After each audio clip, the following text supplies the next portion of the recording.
This presentation is done in order to reflect our company's strategy concerning the merger and acquisition process.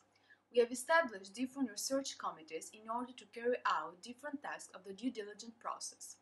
We have divided those committees into Research Committee, Drafting Committee, Editing Committee, and Presentation Committee. We decided to have a Research Committee because research is a key aspect of any work carried out by lawyers. Drafting Committee is responsible for taking the information gathered from the Research Committee and turning it into written deliverables. The third committee is Editing Committee, and it is considered to be of great importance due to the mere fact that every work produced by the firm should be checked in order to avoid every possible error and to produce a high-quality work. Lastly, there is Presentation Committee, which is a must for every law firm. This requires skills that not everyone can possess, such as good organization skills, strong confidence, and thorough communication. Now, the rest of my colleagues will discuss the work that our team has carried out for Belmont Ltd with respect to the M&A they would like to carry out. I'm Marcia Hosseini and I will provide you with information about merger. A merger is an agreement to unify two already existing companies into one new company. There are different reasons why a company would complete a merger, and there are five main types of company merger, which are conglomerate, horizontal, vertical, product extension, and market extension. The most common reasons on why a merger is being fulfilled are to expand a company's reach in a market, to expand their field of specialization, and to improve the company's performance and shareholder values. A benefit would be an increased tax efficiency, which makes clear that tax law also plays an important role in a merger.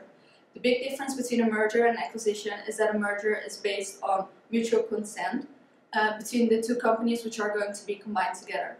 In acquisition, a bigger company purchases a smaller company, and most of the time it's not even based on mutual consent. And now I'll give the floor to Ms. Golich, and she will elaborate more on acquisitions. First of all, we've got the two companies that are involved in an acquisition, the acquiring company and the target company. The acquiring company is a company and is taking over the target company. So, what actually is an acquisition? An acquisition is briefly said a synonym for a takeover. A corporate action in which a company buys all or most of the ownership stakes of another company to assume control over it. The takeover company purchases the target company's stock and assets, and this allows the acquiring company to make a decision over the obtained assets without the approval of the target company's shareholders. The acquisition occurs when the acquiring company obtains more than 50% of the ownership stakes in the target company. Companies perform acquisition for various reasons, for example for greater market shares or to reduce costs. The goal of acquisition is to build on strengths or weaknesses of the acquiring company. Now I'm giving the floor to my colleague Ilia, and she will discuss the process of due diligence. Due diligence is a term that is used to describe the investigation process carried out by businesses prior to either acquiring or merging with another company. The due diligence process is carried out by the prospective buyer and is done for the purpose of finding out what assets and what liabilities a target company may have, as well as evaluating the target company's commercial potential. Due diligence is an important step with respect to the M&A process, as it helps potential buyers to make informed decisions, as well as to ensure that the merger or acquisition is successful by identifying certain risks that could potentially damage the potential buyer. And now I'll hand it over to my colleague, Ms. Prenuda, who will be introducing our client and our prospective buyer, in this case, Belmont Limited. Belmont operates in the service sector, specializing in transport and hospitality. Its customers are mainly tourists who are not shy with splurging on lavish holidays, with 24% of its guests belonging to the wellness category. Today, Belmont owns 49 hotels in some of the world's most exotic locations, 3 river cruise operations, a safari, and a luxury rail businesses in 24 countries. Belmont also owns a restaurant 21 Club in Manhattan, New York. As well as offering services for tourist and transport industry, Belmont also offers its venues to the customers for weddings, meetings, and other special events.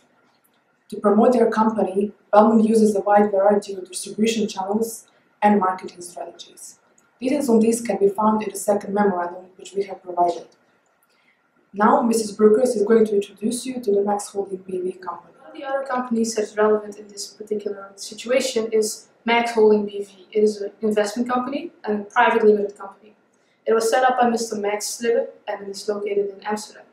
So the reason why this company is relevant is because it currently holds all of the shares of Carmen Real Estate Limited. But besides that, Max Holding has investments in several real estate projects all over the world.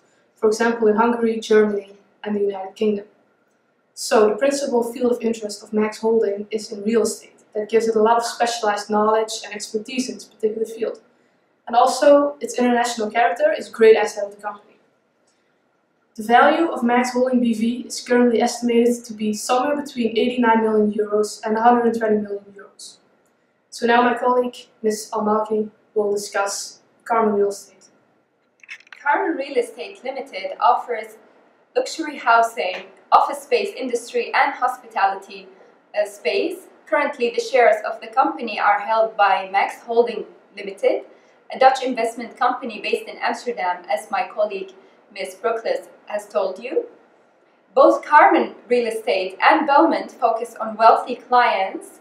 This means that the target group of both companies is the same. Belmont, however, offers services in tourist, transport and hospitality industries, whilst Carmen Real Estate primarily deals in the sale of property. This means that there is a potential risk for Belmont when taking over Carmen, which is basically the lack of expertise in the field of real estate. Another issue to take into account is the fact that Carmen Real Estate has a limited geographical range in which it operates, mainly Israel and Europe. This is in contrast to Belmont, which operates in North and South America, Africa, Europe, and Asia. I will give the floor now to my colleague, Mr. Vidal Balthazar. Thank you.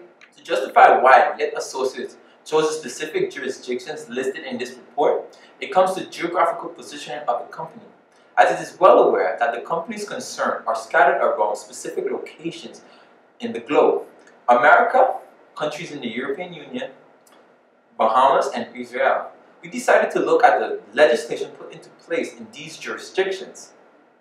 Belmont Ltd is a company that works in the area of tourism and hospitality, has hotel locations in all corners of the world. Carmen Real Estate have their primary operations in Tel Aviv, but offer listings for locations around the world. And Max Holding BV is a company that is based in the Netherlands, and it is evident that the jurisdictions we chose cover majority of the jurisdictions these companies work in. Now I'll hand over the mic over to my colleague, Mr. Chatan, and he will be discussing legal fields. The process of merger and acquisition brings along several fields of law that need to be treated with attention. To provide you with full service, our researching team defined and examined several fields of law that need to be met. Well, it's time to list them. First to be mentioned is company law. The company law coordinates interactions between corporations and stakeholders, shareholders, etc. So therefore it's relevant because also merger and acquisition is interaction between two corporations. Second, contract law. The merger and acquisition process is based on a contract. Therefore the contracting parties needs to be complied with national regulations of contract law. And the last one is the tax law. In this actual merger and acquisition process, there are several jurisdictions involved. Therefore, every single of these jurisdictions has its own tax law regulations. To fulfill the whole process with accordance with law, these tax law regulations need to be respected. Thank you for your attention, and I'm going to give my word to Mr. Versailles.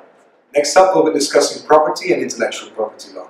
Property law revolves around rules concerning possession and ownership, though these two terms might differ widely depending on the jurisdiction, in this case being common in civil law countries.